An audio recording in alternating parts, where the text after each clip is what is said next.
Hi friends, ತಮ್ಮೆಲ್ಲರಿಗೂ Umesh cinema ಗೈಡ್ಗೆ ಆತ್ಮೀಯ ಸ್ವಾಗತ. ಫ್ರೆಂಡ್ಸ್, ನಾವಿಂದು ಸುರೇಶ್ ಹೇಬ್ಳಿಕರ್ ಅವರು ಕನ್ನಡದಲ್ಲಿ ನಟಿಸಿರುವ 38 ಚಲನಚಿತ್ರಗಳ ಬಗ್ಗೆ ತಿಳಿದುಕೊಳ್ಳೋಣ. ಸುರೇಶ್ ಹೇಬ್ಳಿಕರ್ ಅವರು ನಟಿಸಿರುವ ಮೊದಲನೇ ಕನ್ನಡ ಚಲನಚಿತ್ರ ಕಂಕಣ. ಇದು 1975ರಲ್ಲಿ ಬಿಡುಗಡೆಗೊಂಡಿದ್ದು, ಈ ಚಿತ್ರವನ್ನು MBS ಪ್ರಸಾದ್ ರವರು ನಿರ್ದೇಶನ ಮಾಡಿರುತ್ತಾರೆ. ಎರಡನೇ ಚಲನಚಿತ್ರ ಋಷ್ಯಶೃಂಗ. ಇದು 1977ರಲ್ಲಿ ಬಿಡುಗಡೆಗೊಂಡಿದ್ದು, ಈ ಚಿತ್ರವನ್ನು VRK ಪ್ರಸಾದ್ ರವರು ನಿರ್ದೇಶನ ಮಾಡಿರುತ್ತಾರೆ. ಮೂರನೇ ಚಲನಚಿತ್ರ ಅಪರಿಚಿತ. ಇದು 1978ರಲ್ಲಿ ಬಿಡುಗಡೆಗೊಂಡಿದ್ದು, ಈ ಚಿತ್ರವನ್ನು ಕಾಶಿನಾಥ್ ರವರು ನಿರ್ದೇಶನ ಮಾಡಿರುತ್ತಾರೆ. ನಾಲ್ಕನೇ ಚಲನಚಿತ್ರ ಖಂಡವಿದೆಕೋ ಮಾಂಸವಿದೆಕೋ. ಇದು 1979ರಲ್ಲಿ ಬಿಡುಗಡೆಗೊಂಡಿದ್ದು, ಈ ಚಿತ್ರವನ್ನು P. ಲಂಕೇಶ್ ರವರು ನಿರ್ದೇಶನ ಮಾಡಿರುತ್ತಾರೆ. ಐದನೇ ಚಲನಚಿತ್ರ ವಾತ್ಸಲ್ಯ ಪಥ. ಇದು 1980ರಲ್ಲಿ ಬಿಡುಗಡೆಗೊಂಡಿದ್ದು, ಈ ಚಿತ್ರವನ್ನು ASR ರಾವ್ ರವರು ನಿರ್ದೇಶನ ಮಾಡಿರುತ್ತಾರೆ. ಆರನೇ ಚಲನಚಿತ್ರ ಆಲೆಮನೆ. ಇದು 1981ರಲ್ಲಿ ಬಿಡುಗಡೆಗೊಂಡಿದ್ದು, ಈ ಚಿತ್ರವನ್ನು ಮೋಹನ್ ಕುಮಾರ್ ರವರು ನಿರ್ದೇಶನ ಮಾಡಿರುತ್ತಾರೆ. ಏಳನೇ ಚಲನಚಿತ್ರ ಅಮರ ಮಧುರ ಪ್ರೇಮ. ಇದು 1982ರಲ್ಲಿ ಬಿಡುಗಡೆಗೊಂಡಿದ್ದು, ಈ ಚಿತ್ರವನ್ನು ರಾಮದಾಸ್ ನಾಯ್ಡು ರವರು ನಿರ್ದೇಶನ ಮಾಡಿರುತ್ತಾರೆ. ಎಂಟನೇ ಚಲನಚಿತ್ರ ಜ್ಯೋತಿ. ಇದು 1982ರಲ್ಲಿ ಬಿಡುಗಡೆಗೊಂಡಿದ್ದು, ಈ ಚಿತ್ರವನ್ನು K. ಮನೋಹರ್ ಶೆಟ್ಟಿ ಅವರು ನಿರ್ದೇಶನ ಮಾಡಿರುತ್ತಾರೆ. ಒಂಬತ್ತನೇ ಚಲನಚಿತ್ರ ಪಲ್ಲವಿ ಅನುಪಲ್ಲವಿ. ಇದು 1983ರಲ್ಲಿ ಬಿಡುಗಡೆಗೊಂಡಿದ್ದು, ಈ ಚಿತ್ರವನ್ನು ಮಣಿರತ್ನಂ ರವರು ನಿರ್ದೇಶನ ಮಾಡಿರುತ್ತಾರೆ. ಹತ್ತನೇ ಚಲನಚಿತ್ರ ಅಂತರಾಳ. ಇದು 1983ರಲ್ಲಿ ಬಿಡುಗಡೆಗೊಂಡಿದ್ದು, ಈ ಚಿತ್ರವನ್ನು ಸ್ವತಃ ಸುರೇಶ್ ಹೇಬ್ಳಿಕರ್ ಅವರೇ ನಿರ್ದೇಶನ ಮಾಡಿರುತ್ತಾರೆ. 11ನೇ ಚಲನಚಿತ್ರ ಮತ್ತೆ ವಸಂತ. ಇದು 1983ರಲ್ಲಿ ಬಿಡುಗಡೆಗೊಂಡಿದ್ದು, ಈ ಚಿತ್ರವನ್ನು KSL ಸ್ವಾಮಿ ಅವರು ನಿರ್ದೇಶನ ಮಾಡಿರುತ್ತಾರೆ. 12ನೇ ಚಲನಚಿತ್ರ ಕಾನೂನಿಗೆ ಸವಾಲ್. ಇದು 1984ರಲ್ಲಿ ಬಿಡುಗಡೆಗೊಂಡಿದ್ದು, ಈ ಚಿತ್ರವನ್ನು CS ಮಂಜೂರ್ ಅವರು ನಿರ್ದೇಶನ ಮಾಡಿರುತ್ತಾರೆ. 13ನೇ ಚಲನಚಿತ್ರ ಆವು ಏಣಿ ಆಟ. ಇದು 1985ರಲ್ಲಿ ಬಿಡುಗಡೆಗೊಂಡಿದ್ದು, ಈ ಚಿತ್ರವನ್ನು VRK ಪ್ರಸಾದ್ ರವರು ನಿರ್ದೇಶನ ಮಾಡಿರುತ್ತಾರೆ. 14ನೇ ಚಲನಚಿತ್ರ ಆಗಂತುಕ. ಇದು 1986ರಲ್ಲಿ ಬಿಡುಗಡೆಗೊಂಡಿದ್ದು, ಈ ಚಿತ್ರವನ್ನು ಸ್ವತಃ ಸುರೇಶ್ ಹೇಬ್ಳಿಕರ್ ರವರೇ ನಿರ್ದೇಶನ ಮಾಡಿರುತ್ತಾರೆ. 15ನೇ ಚಲನಚಿತ್ರ ಕಾಡಿನ ಬೆಂಕಿ. ಇದು 1987ರಲ್ಲಿ ಬಿಡುಗಡೆಗೊಂಡಿದ್ದು, ಈ ಚಿತ್ರವನ್ನು ಸಹ ಸುರೇಶ್ ಹೇಬ್ಳಿಕರ್ ರವರೇ ನಿರ್ದೇಶನ ಮಾಡಿರುತ್ತಾರೆ. 16ನೇ ಚಲನಚಿತ್ರ ಪ್ರಥಮ ಉಷಾ ಕಿರಣ. ಇದು 1990ರಲ್ಲಿ ಬಿಡುಗಡೆಗೊಂಡಿದ್ದು, ಈ ಚಿತ್ರವನ್ನು ಸಹ ಸುರೇಶ್ ಹೇಬ್ಳಿಕರ್ ರವರೇ ನಿರ್ದೇಶನ ಮಾಡಿರುತ್ತಾರೆ. 17ನೇ ಚಲನಚಿತ್ರ ಬಣ್ಣದ ಗೆಜ್ಜೆ.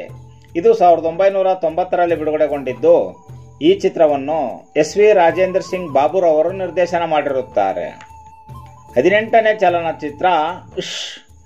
ಇದು 1993ರಲ್ಲಿ ಬಿಡುಗಡೆಗೊಂಡಿದ್ದು, ಈ ಚಿತ್ರವನ್ನು ರಿಯಲ್ ಸ್ಟಾರ್ ಉಪೇಂದ್ರ ರವರು ನಿರ್ದೇಶನ ಮಾಡಿರುತ್ತಾರೆ. 19ನೇ ಚಲನಚಿತ್ರ ಚುಕ್ಕಿ ಚಂದ್ರಮ. ಇದು 1993ರಲ್ಲಿ ಬಿಡುಗಡೆಗೊಂಡಿದ್ದು, ಈ ಚಿತ್ರವನ್ನು ನಂಜುಂಡೇಗೌಡರವರು ನಿರ್ದೇಶನ ಮಾಡಿರುತ್ತಾರೆ. 20ನೇ ಚಲನಚಿತ್ರ ಗೋಲಿಬಾರ್. ಇದು 1993ರಲ್ಲಿ ಬಿಡುಗಡೆಗೊಂಡಿದ್ದು, ಈ ಚಿತ್ರವನ್ನು ಶಿವಮಣಿ ಅವರು ನಿರ್ದೇಶನ ಮಾಡಿರುತ್ತಾರೆ. 21ನೇ ಚಲನಚಿತ್ರ ಚಮತ್ಕಾರ. ಇದು 1994ರಲ್ಲಿ ಬಿಡುಗಡೆಗೊಂಡಿದ್ದು, ಈ ಚಿತ್ರವನ್ನು ಸ್ವತಃ ಸುರೇಶ್ ಹೇಬ್ಳಿಕರ್ ಅವರೇ ನಿರ್ದೇಶನ ಮಾಡಿರುತ್ತಾರೆ.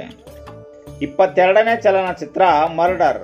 ಇದು 1994ರಲ್ಲಿ ಬಿಡುಗಡೆಗೊಂಡಿದ್ದು, ಈ ಚಿತ್ರವನ್ನು ಮಂಡ್ಯ ನಾಗರಾಜ್ ರವರು ನಿರ್ದೇಶನ ಮಾಡಿರುತ್ತಾರೆ. 23ನೇ ಚಲನಚಿತ್ರ ಆಘಾತ. ಇದು 1995ರಲ್ಲಿ ಬಿಡುಗಡೆಗೊಂಡಿದ್ದು, ಈ ಚಿತ್ರವನ್ನು ಸ್ವತಃ ಸುರೇಶ್ ಹೇಬ್ಳಿಕರ್ ಅವರೇ ನಿರ್ದೇಶನ ಮಾಡಿರುತ್ತಾರೆ.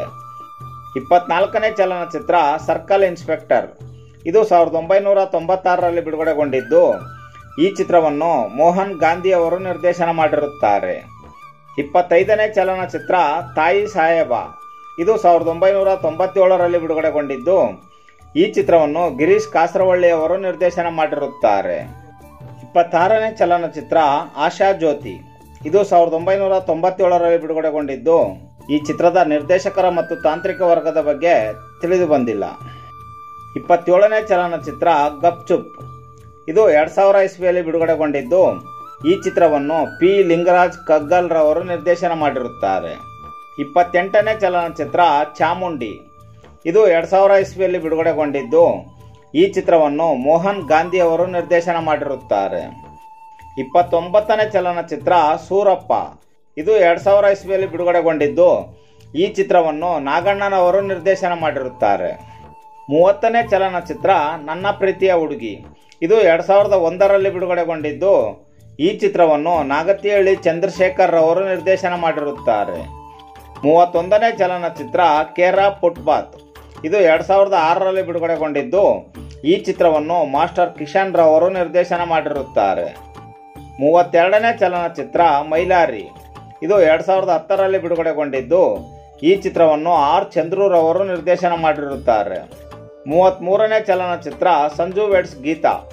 ಇದು 2011ರಲ್ಲಿ ಬಿಡುಗಡೆಗೊಂಡಿದ್ದು, ಈ ಚಿತ್ರವನ್ನು ನಾಗಶೇಖರ್ ರವರು ನಿರ್ದೇಶನ ಮಾಡಿರುತ್ತಾರೆ.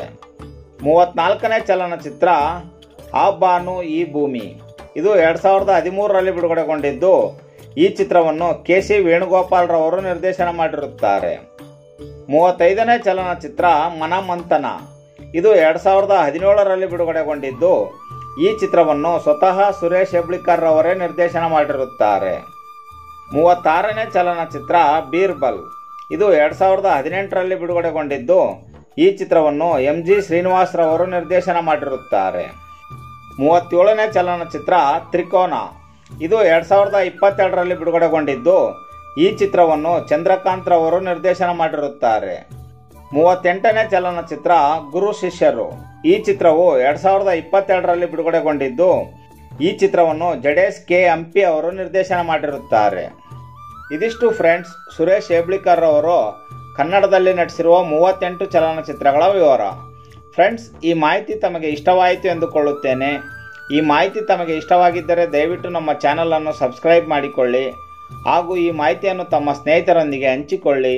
ಫ್ರೆಂಡ್ಸ್, ಮತ್ತೆ ಸಿಗೋಣ ಮುಂದಿನ ಮಾಹಿತಿಯೊಂದಿಗೆ. ನಮಸ್ಕಾರ.